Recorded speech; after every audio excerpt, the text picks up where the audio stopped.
Mwezi wa 8 2026 jijini Dar es Salaam vilifanyika vikao vya kamati kuu na halmashauri kuu ya CCM chini ya mwenyekiti wake Dr. Samia Suluhu Hassan ambaye pia ni Rais wa Jamhuri ya Muungano wa Tanzania.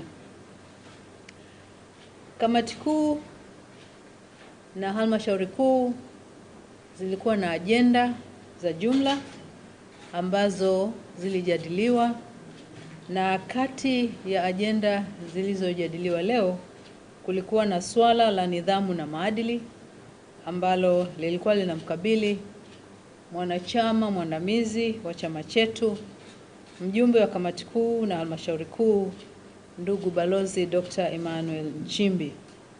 Na katika swala hilo vikao vyote vilijadili kwa makini masuala yaliyohusu nidhamu na maadili, na baada ya kuzingatia taarifa zote zilizokuwepo ilithibitika kwamba katiba ya Chama cha Mapinduzi pamoja na kanuni zake vilikiukwa. Kufuatia hayo, kwa kauli moja, halmashauri kuu ya Chama cha Mapinduzi ilipitisha uamuzi kwamba kutokana na mienendo iliyokiuka kanuni zetu zinazohusu nidhamu na maadili, ndugu Nchimbi afukuzwe uwanachama kwa mujibu wa kanuni zetu.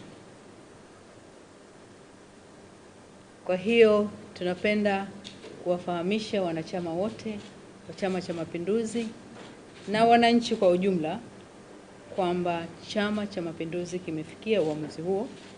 Kwa hivyo kuanzia hivi sasa ndugu Nchimbi amefukuzwa wanachama na sio mwanachama tena wa Chama cha Mapinduzi.